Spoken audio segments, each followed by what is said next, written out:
রিজিক দাতার সামনে যে মাথা নোয়াইতে পারে না, সৃষ্টিকর্তার সামনে যে মাথা নোয়াইতে পারে না, নিঃশ্বাস যিনি দেয় তার সামনে যিনি মাথা নোয়াইতে পারে না, অস্তিত্বের প্রতি সেকেন্ড যিনি বাঁচায় রাখে তার সামনে যিনি মাথা নোয়াইতে পারে না, হায়াতের এক এক সেকেন্ড যিনি দিছে তার সামনে যে মাথা নোয়াইতে পারে না, প্রতিটা আলো দেয় যিনি, অন্ধকার দেয় যিনি, রোদ দেয় যিনি, বৃষ্টি দেয় যিনি, হায়াত দেয় যিনি, তার সামনে যার মাথা নোয় না তার চাইতে বড় বেয়াদব গাদ্দার আর কেউ হইতে পারে না।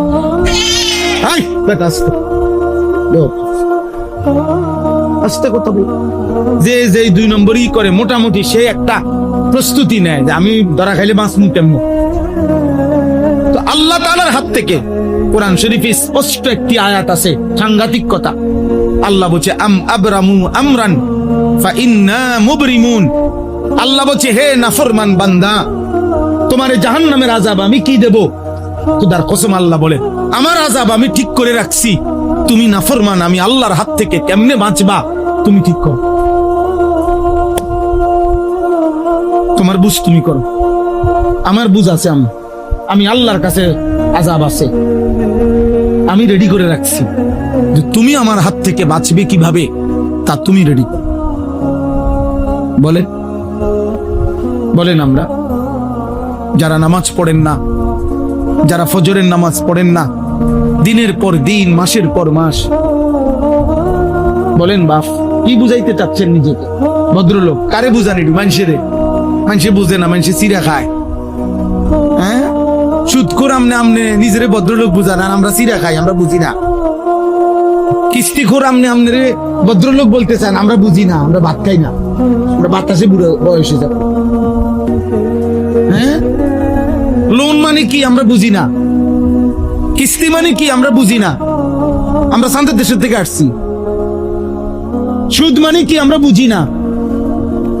আমি বলতে পারলাম না আর কি, আপনার কথা বুঝেন নাই, আপনার ক্ষমতার জোরে আমি পারলাম না আপনার লোক, কিন্তু আমি না বুঝার কিছু আছে নি, কোনটা আলো কোনটা অন্ধকার এটা না বুঝার কি, কোনটা হালাল কোনটা হারাম, কোনটা পবিত্র অপবিত্র, খাবার যার অপবিত্র, খাবার যার হারাম, সে ভদ্রলোক হয় কেমনে?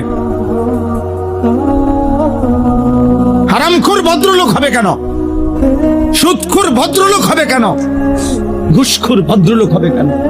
কোন নারী অর্ধ উলঙ্গ থাকা, তার শরীরের অঙ্গ প্রত্যঙ্গ বেপর্দা করা, এটা কালচার হইতে পারে না, এটা সভ্যতা হইতে পারে না, এটা সংস্কৃতি হইতে পারে না, এটা স্টাইল হইতে পারে না, এটা অসভ্যতা হইতে পারে, অসভ্যতা হইতে পারে। আর নয়তো তুমি কাগজে কলমে প্রমাণ করে দাও যে নিজের শরীরের কিছু অংশ প্রদর্শন করা, পর পুরুষকে দেখানো, এটা সংস্কৃতি, এটা কালচার, এটা সৌন্দর্য। কিভাবে সৌন্দর্য? কোন যুক্তিতে? কোন যুক্তিতে? এটা পৃথিবীতে প্রাচীন কাল থেকে নারীর এই বেপর্দা জীবনকে আজীবন মানুষ ঘৃণার চোখে দেখছে। আপনি এটাকে এখন ভদ্রতার মুখোশ লাগাইলে হবে নাকি? কথা বলেন না। হ্যাঁ, আপনি নতুন করে এটার মধ্যে লেবেল দিয়ে দিলে হইব, নতুন আস্তর দিলে হবে নাকি? এই জন্য আমি আপনাদের কাছে আজকের এই মোবারক ইসলাহি মাহফিলে মনে করাই আমাদের জীবনের প্রথম ডিউটি গুনাহ ছাড়া। এটা আমার হুজুরে বললেন, আমি এই জন্য হুজুরের কথাটা আমারও দিলে লাগছে, আমিও বলব। নবীজি সাল্লাল্লাহু আলাইহি সাল্লাম বলছেন, ইজা আমারতুকুম বিশাইইন ফাতু মিনহু মাসতাতাতুম। আমি নবী তোমাদেরকে যদি কিছু করতে বলি, তোমরা তোমাদের সাধ্যের সবটুকু দিয়ে তা করো। ওয়া ইজা নাহাইতুকুম বিশাইইন ফাতরুকুহু। আর যদি আমি কিছু নিষেধ করি তা পুরোপুরি ছেড়ে দাও। এখানে গুরুত্বপূর্ণ কথা হচ্ছে, হাদিসের ব্যাখ্যায় আছে, আদেশের ক্ষেত্রে নবীজি বলছে সাধ্যটুকু দিয়ে করো, কিন্তু নিষেধের বেলায় বলছে শতভাগ বর্জন করো। কথা বুঝেন না? মনে করেন নফল নামাজ আমি বললাম, তো আমি পড়লাম, আপনি পড়লেন 2 রাকাত, উনি পড়লো 6 রাকাত, উনি পড়লো 8 রাকাত, হইতে। দান সদকা করতে বললাম যে মসজিদ সুন্দর হয়েছে, আপনারা সবাই দান করেন, তো আপনি দিলেন 10 টাকা, উনি দিল 100 টাকা, উনি দিল 1000 টাকা, এটা হইতে পারে। আদেশটি সাধ্য মতো দেন, কিন্তু মিথ্যা বলা ছেড়ে দেন, তাহলে এইটা সমান। চুরি করা ছেড়ে দেন, এটা সমান। সুদ খাওয়া ছেড়ে দেন, এটাই নবীজি বলছে।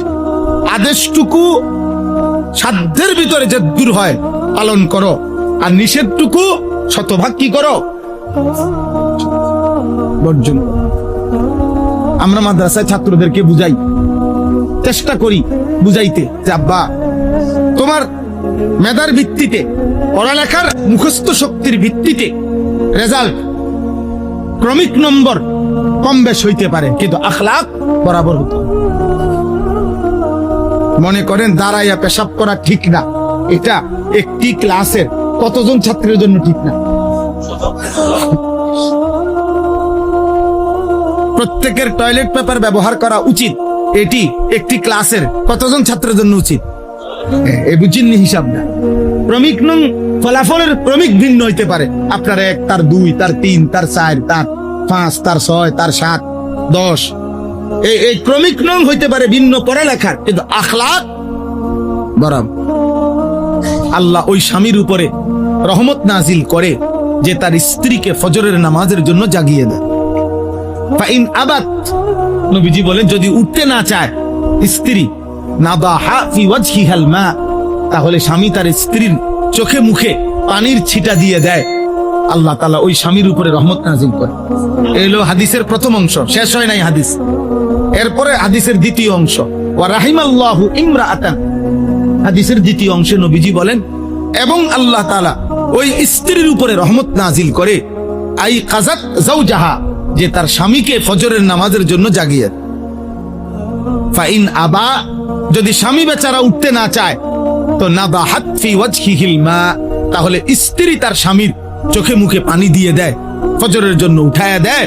আল্লাহর কসম নবী বলেন এমন স্বামী স্ত্রীর উপরে আল্লাহ রহমত নাজিল করে। এই বন্ধুরা, এই সম্পর্ক কিয়ামতের দিনও থাকবে। এবং এই সম্পর্কে ইয়া ইবাদি লা খাউফুন আলাইকুমুল ইয়াউমা ওয়ালা আনতুম তাহজানুন উদখুলুল জান্নাতা আনতুম ওয়া আজওয়াজুকুম তুহবারুন। সরাসরি কোরআনের আয়াত। আল্লাহ বলবেন, হে নেককাররা, তোমরা তোমাদের বন্ধুদেরকে সাথে নিয়ে, সঙ্গীদেরকে সাথে নিয়ে, নেক কাজে তোমাদের যে যাকে সঙ্গী ছিলা এই সঙ্গীরা একসাথে তুহবারুন, খুশি খুশি জান্নাতে ঢুকবে। ইউতাফু আলাইহিম বিসিহাফিন মিন যাহাবিন ওয়া আকওয়াবিন মিন ফিদ্দা, ঢুকলেই দেখবা তোমাদের সামনে জান্নাতের মধ্যে ঢুকলেই স্বর্ণের থালা, রৌপ্যের গ্লাস তোমাদের সামনে ঘুরতেছে। ইউতাফু মানে তাওয়াফ করতেছে, ঘুরতেছে। তো জান্নাতি বান্দা বন্ধুদেরকে নিয়ে, এক বন্ধু আরেক বন্ধুর, কিরে দোস্ত প্লেটও খালি গ্লাসও খালি, হ্যাঁ এটিতে গোরে শুধু। তো ফেরেশতা বলবে, আরে অপেক্ষায় তো আছি আপনার, আপনি অর্ডার করবেন, আপনার দিল কি চাচ্ছে আপনি বললেই সাথে সাথে রেডি হয়ে যাবে। ওয়ালাকুম ফিহা মা তাশতাহিহিল আনফুস ওয়া তালাযযুল আ'য়ুন, আর হে আল্লাহর বান্দা আপনি যা অর্ডার করবেন তা এক্ষুনি আসবে, আর দেখলেই আপনার চোখ ঠান্ডা হয়ে যাবে। ওয়া তালাযযুল আ'য়ুন,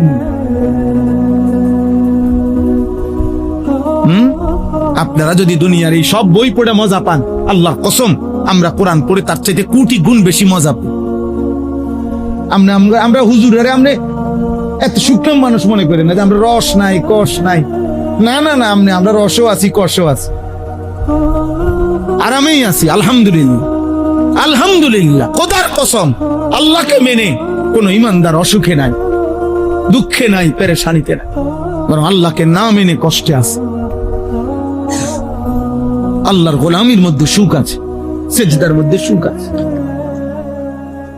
হযরত বড় পীর আব্দুল কাদের জিলানী রাহমাতুল্লাহ আলাইহি ওই জামানায়, বাগদাদের ওই জামানায় মুসলিম খলিফা ওনাকে বলছিল, হযরত আপনার যেই মহল্লাটা, আপনার যে মনে করেন আপনার উপজেলাটা, তখনকার হিসাবে বলতেছি, আমি আপনাকে রাষ্ট্রীয়ভাবে বরাদ্দ দিয়ে দিলাম, এই পুরাটা অঞ্চলের যত খাজনা, কর, ট্যাক্স এগুলো আপনি নিবেন, আপনার বংশধররা নিবে, আপনাকে আমি রাষ্ট্রীয়ভাবে দিলাম। আমরা কিতাবে পড়ছি, কসম আল্লাহ। তিনি বলছেন, হে বাদশাহ, তোমার রাজত্ব তোমার কাছেই রাখো। আল্লাহর কসম বাদশাহ, রাত গভীরে তাহাজ্জুদ নামাজের সেজদা দিতে গেলে আমার কপাল, এটুকু কপাল আমার যেই মাটিটা স্পর্শ করে আমার কাছে তোমার পৃথিবী লক্ষ কোটি বার দেওয়ার চাইতে সেজদার ওই মাটিটুকুর দাম বেশি আমার। আমি গভীর রাতের সেজদার দিলে যে স্বাদ পাই, সুখ পাই, তৃপ্তি পাই, গোটা পৃথিবীর বিনিময়েও আমি তোমার এই সেজদার স্বাদ, ওইটুকু মাটির মহব্বত আমি হারাইতে চাই। যা বেটা, তোর দুনিয়া তুই নে, তোর বাদশাহী তুই নে বেটা। এই জন্য আপনাদের কাছে শুধু গল্প বলা মাকসাদ না, বক্তাগিরি দেখানো মাকসাদ না, আপনার দিল জাগান। আপনি কেন ফজরের নামাজ পড়বেন না বলেন না আব্বা?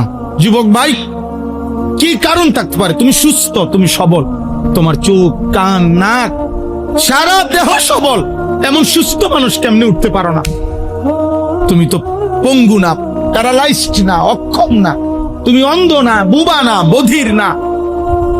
রাসূলুল্লাহ সাল্লাল্লাহু আলাইহি সাল্লামের একজন সাহাবী, মসজিদের পাশে যার ঘর ছিল, উনি চোখে দেখতেন না। আল্লাহর নবী সাল্লাল্লাহু আলাইহি সাল্লাম নিষেধ করছিল ফজরের ওয়াক্তে যে তোমার কষ্ট হবে আসতে, আরেকজন লোক নিয়ে আসতেন, উনি উনারে সবসময় পাইতেন না। ওই সাহাবী মসজিদ থেকে ওনার ঘর পর্যন্ত রশি বান্ধিয়া নিচে বান্দাওয়ায়া নিচে ওই রশি ধরে ধরে ফজরের ওয়াক্তে মসজিদের জামাতে চলে আসে। হায় মুসলমান, ওই সাহাবী যদি কিয়ামতের দিন দাঁড়ায়া বলে যে হে ঈমানদার আমার নবীর উম্মত, আমি চোখ বিহীন জীবনে কোনোদিন ফজরের জামাত ছাড়ি নাই, তুমি চোখ নিয়া 365 দিনে একদিনও মসজিদের জামাতে আসতে পারলো না, ও কি জবাব দিবে? বলো না ভাই, একজন ভাই বলো, কি জবাব দিবেন সেদিন?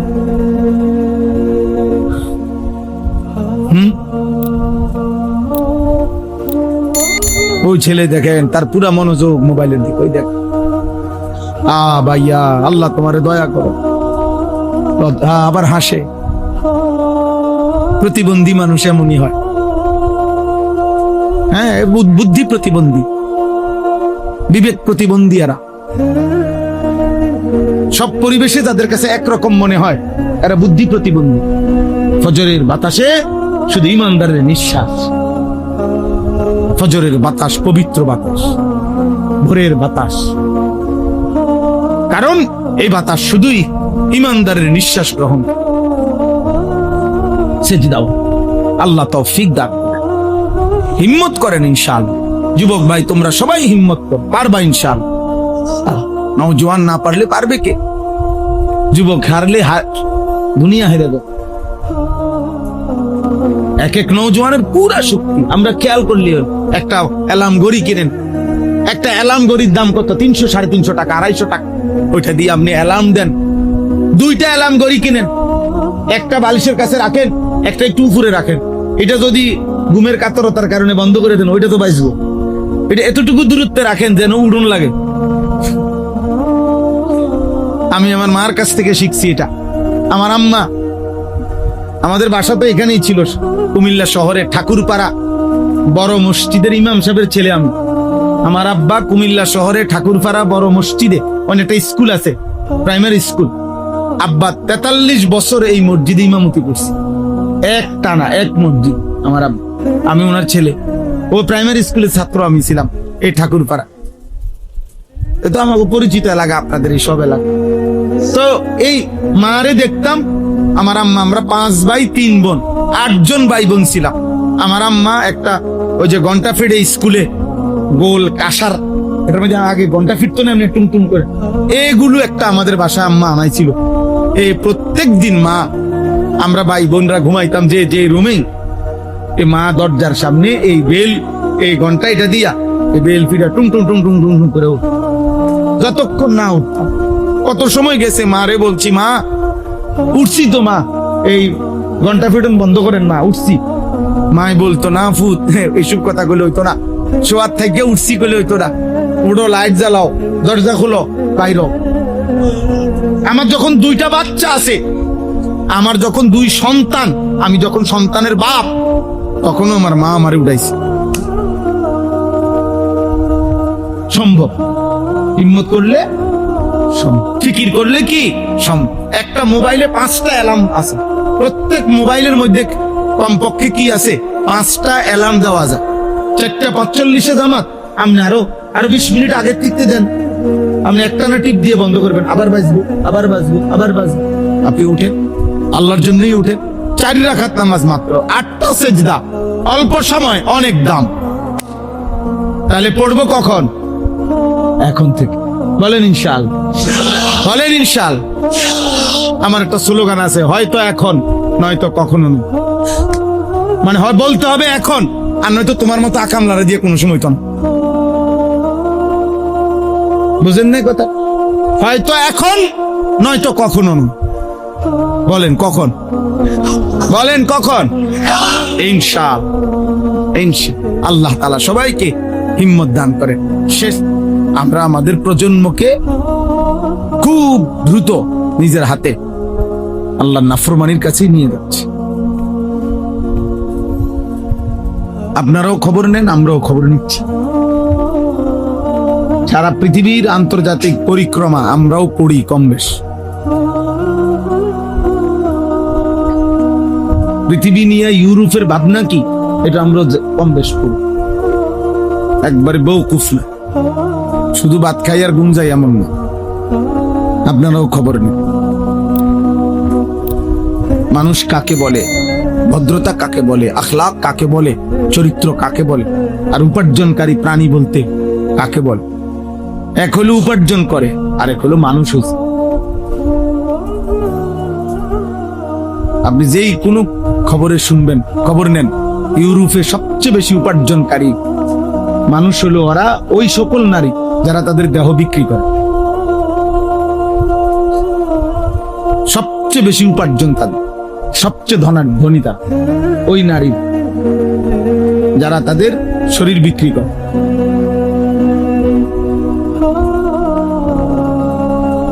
ওরা সবচেয়ে দাম, সবচেয়ে হাই রাইজ বিল্ডিং, সবচেয়ে বিলাসবহুল জীবন তারা।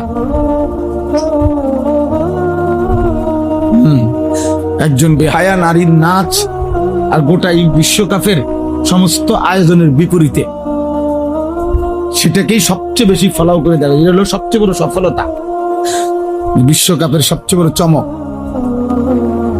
একজন নর্তকীর নাচ।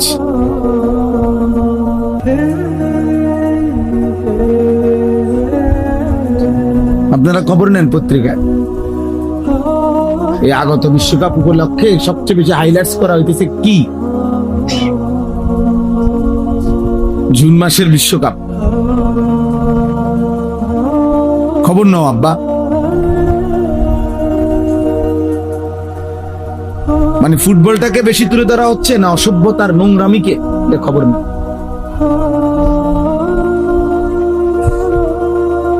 তিন দেশের আয়োজন, তো তিন দেশের আলাদা আলাদা সাংস্কৃতিক অনুষ্ঠান, মানে নাচ,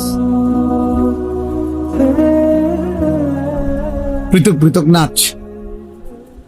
যার কাছে যে দূর আছে সর্বোচ্চ কতটুকু উজাড় করে পৃথিবীবাসীকে নাচ গান দেখাবো, এটাই উদ্বোধনী অনুষ্ঠান।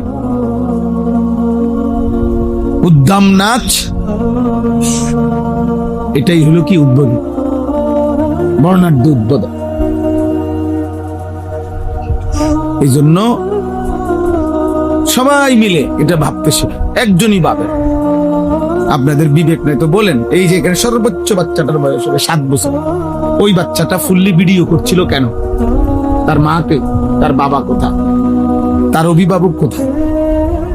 এই মোবাইলটা তাকে কে দিল? নিশ্চিত তার কোনো না কোনো অভিভাবক। হে তো নিঃসন্দেহে 20,000 টাকা 30,000 টাকার একটা মোবাইল ওই নিয়ে আসে না। আপনি ওই একজন বাচ্চা খুঁজতে দরকার নেই।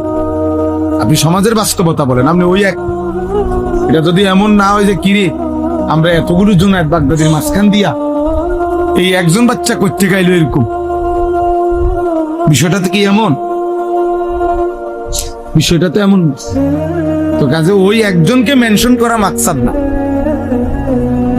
আমাদের সমাজ বাস্তবতা তুলে ধর। প্রতিনিয়ত আপনারা একটা মার্কেটে গিয়া, একদিনের মার্কেটে দাঁড়াইয়া ঘন্টা 2-1 দেখেন কি পরিমাণ বাচ্চাদের হাতে মোবাইল। প্রত্যেক মহিলা যারা মার্কেটিং করতেছে তাদের বাচ্চাদের হাতে কি পরিমাণ, বাচ্চাকে যাতে ডিস্টার্ব না করে এর একমাত্র মোক্ষম হাতিয়ার তার মোবাইল। মহিলা এবার নিশ্চিন্তে মার্কেটিং করতেছে, মহিলা এবার নিশ্চিন্তে ড্রেসিং টেবিলে সাজতেছে, মহিলা এবার নিশ্চিন্তে পাশের ঘরের বাবির সাথে গল্প করতেছে, মহিলা এবার নিশ্চিন্তে ওনার মনে যা চায় তাই করতেছে। বাচ্চারে ভূতেও নিত না, জিনেও নিবে না। বাচ্চা সাত আসমানও যদি তার উপরে ভাঙ্গা পড়ে কোনো টেনশন নেই, কোনো বিপদ হবে না, কারণ তার হাতে তো মোবাইল আছে। ও এটাই দেখতেছে এক মনে। এবারে তার মা যদি 3 ঘন্টা না 30 ঘন্টাও না থাকে তার অসুবিধা নাই, ওই হারাইতো না। ওরে তো আসল তাবিজ দিয়ে দিছে, ও যাতে না হারায় এটার জন্য তো তার তাবিজ দিছেই।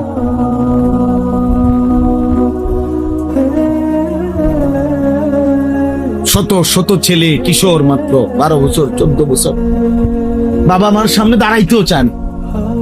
এই হাইওয়ান 1 মিনিট ডাক দিলে দাঁড়াইতে চায়। তার বন্ধুরা, তার শয়তানরা তারে অপেক্ষা করছে কখন দৌড় দিবে মোবাইল নিয়ে। আবার আগের মতো নারী, ছবি, জিনা, ব্যভিচার, উদ্দাম দৃশ্য। বাপের কপালে 10 মিনিট যে দাঁড়াইয়া কথা বলবে ওই ধৈর্য তার নেই। বলো বলো, জলদি বলো, কি হয়েছে? বলো আব্বু, কি হয়েছে? আচ্ছা আব্বু, পরে কথা।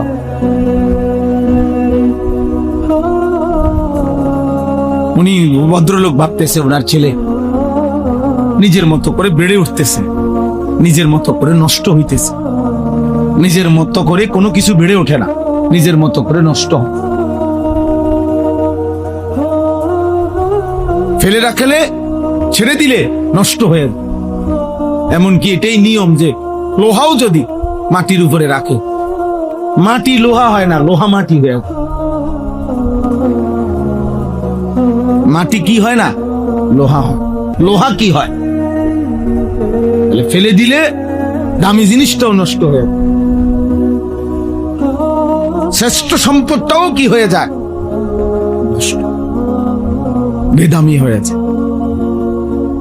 আমাদের পরম শ্রদ্ধেয় হযরত মাওলানা মুফতি শামসুল ইসলাম জিলানী সাহেব, উনি অল্প কথায় বলতেছিলেন, ফালা রাফাসা ওয়ালা ফুসুকা ওয়ালা জিদালা ফিল হজ।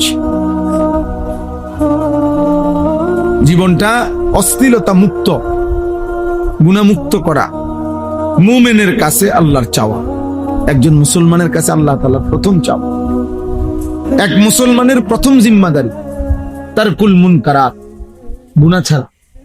দ্বিতীয় জিম্মাদারি ফি'লুল খায়রাত, আদেশগুলো পালন করা। গুনাহ বর্জন হলো প্রথম দায়িত্ব, দ্বিতীয় দায়িত্ব হলো আদেশ পালন। প্রথমত গুনাহ বর্জন, দ্বিতীয়ত আদেশ পালন। আরবি ভাষায় বলে দাফউল মুদাররাতি মুকদ্দামুন আলা জালবিল মানফা। এটা আরবি প্রবাদ। অর্থ হলো উপকার আনয়ন করা তার চাইতে অগ্রে ক্ষতি দূর করা। আগে হলো কি দূর করা, ক্ষতি দূর করা, এরপরে হলো উপকার আনয়ন করা।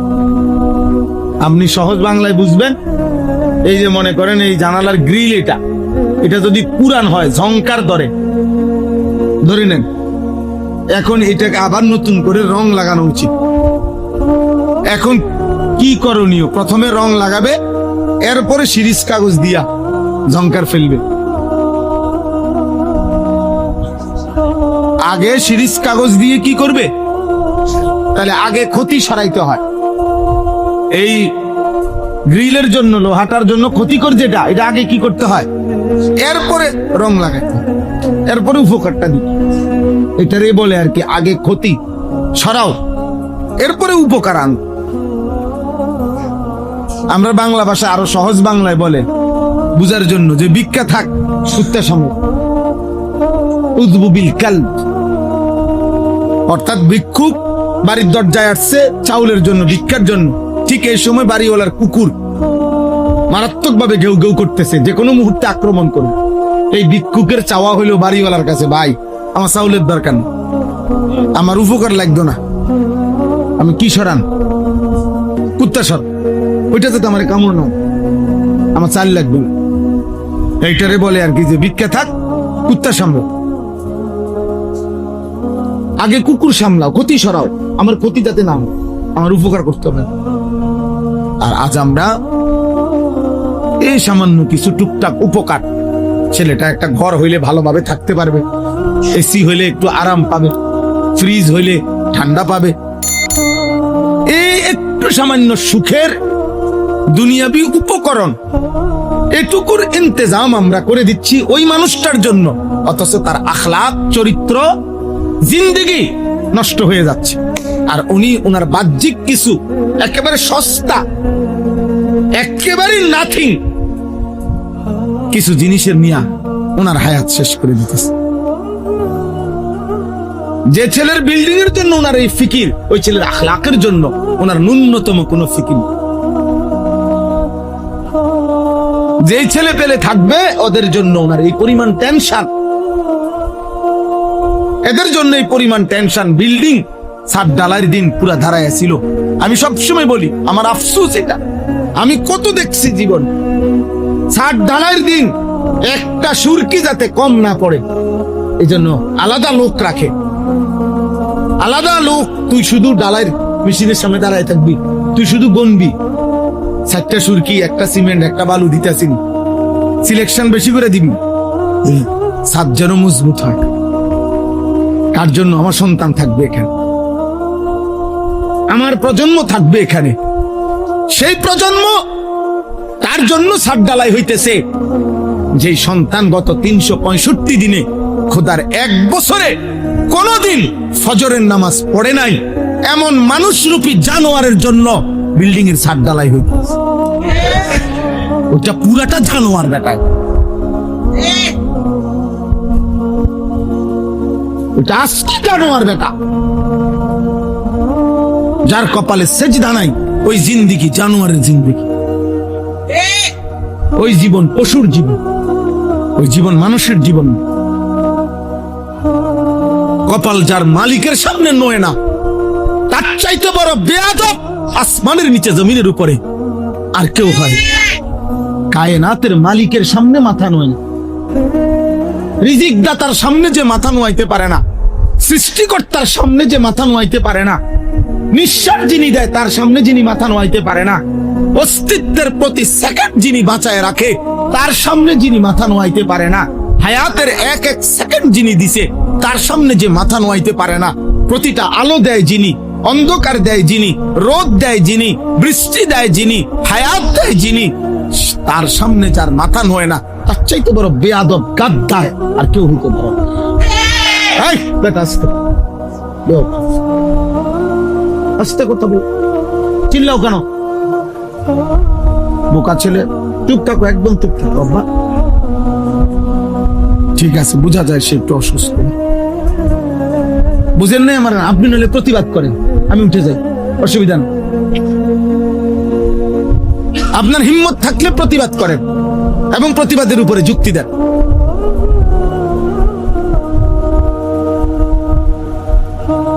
ও মানুষ হইল কিভাবে?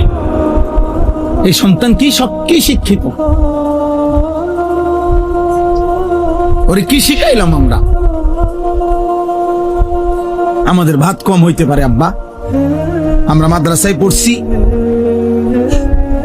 আমাদের দুনিয়াবি অর্থবিত্ত কম হইতে পারে, আমগো ইমাম সাহেবের বেতন কম হইতে পারে, আমগো মুয়াজ্জিনের বেতন কম হইতে পারে, আমরা আল্লাহ বলি নাই, সেজদা বলি নাই।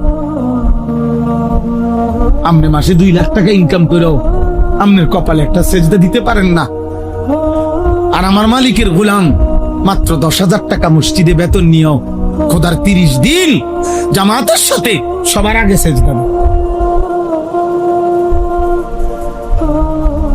এ কৃতজ্ঞ বান্দার চিহ্ন, এ শাকের অনুগত বান্দার চিহ্ন।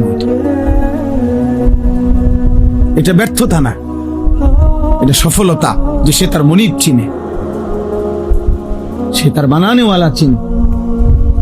অকৃতজ্ঞরা মূল্যায়ন করে না দেখা কৃতজ্ঞ বান্দার লসের কিছু নেই। কোন নাফরমান মানুষ যদি কোন দিনদারকে মূল্যায়ন করে না দেখা দিনদারের ব্যর্থতার কিছু নেই। আপনি কথা বোঝেন নাই? আমি আল্লাহর কোরআন পড়ছি, আমার সন্তান, আপনাদের সন্তান হাফেজে কোরআন হয়েছে, অনেক পৃথিবীর কেউ যদি তাকে মূল্যায়ন করতে না জানে, এটা আপনাদের ব্যর্থতা, এটা আপনাদের ব্যর্থতা, এটা এই সমাজের ব্যর্থতা, এটা কোরআনের ব্যর্থতাও না, হুজুরেরও ব্যর্থতা নয়। সে তার রবের শ্রেষ্ঠ কালাম শিখে নিছে, আর সে অপেক্ষা করছে উপযুক্ত বিনিময় সে হাসরের ময়দান থেকে নিবে। তাকে আল্লাহ বলছে, বান্দা আমি তোমাকে এখানে পূর্ণ বিনিময় দেব না, তা আমারে কোত্থেকে দিবেন আপনি? কথা বুঝেন নাই? সেজদার বিনিময় এখানে না ওইখানে, কোরআনের বিনিময় এখানে না ওইখানে, আল্লাহর গোলামির বিনিময় এখানে না ওইখানে, ইবাদতের বিনিময় এখানে না ওইখানে, রোজার বিনিময় এখানে না ওইখানে। তো যিনি যার জন্য করছি তিনি বললেন আমি ওইখানে দেব, তা আমি আনতে কোত্থেকে আনতাম? আমি এটা আনবো কোত্থেকে আব্বা বলেন না আমারে? এরপরও যে মালিক বলছে সব ওখানে দিব, এরপরও যে কমপক্ষে খোরাকি চালাইতে আছে, ভাত দুটো খাওয়ায়, শুক্রিয়া। চুক্তিওয়ালা কাম কিরকম? চুক্তিওয়ালা কাম করে কেমনি? সিস্টেম কি যে আপনি প্রতিদিন মিস্ত্রি যতজন নিয়ে আসেন, চুক্তির কামের সিস্টেম হলো যে এখন ডেইলি একটা হাজিরা নিয়ে যাবে, জনপ্রতি 600 টাকা করে হাজিরা, আর 60 ডালাই হইলে স্কোয়ার ফিট মাইকটা, বাকি যত আসে যত টাকা চুক্তি হয়েছে 220 টাকা করে চুক্তি, কথার কথায়। তো এরপরে বাকি যা তা একসাথে কি করে দেব? হিসাব করে দেব, পেমেন্ট করে দেব, এটা না নিয়ম। আগে অঞ্চলে প্রতিদিন দেয় কি? রোজ, মানে খোরাকি, ডেইলি একটা খোরাকি দেয়, রোজ দিয়া যায়। আর ওই কাম শেষ হইলে পুরা মাইপা ছাদ যত স্কোয়ার ফিট আসছে অত স্কোয়ার ফিটে চুক্তি হয়েছে যত আপনার সাথে, আমি একটা উদাহরণ দিলাম আর কি, তো ওইটা গুইন্না ফুল পেমেন্ট দেয়।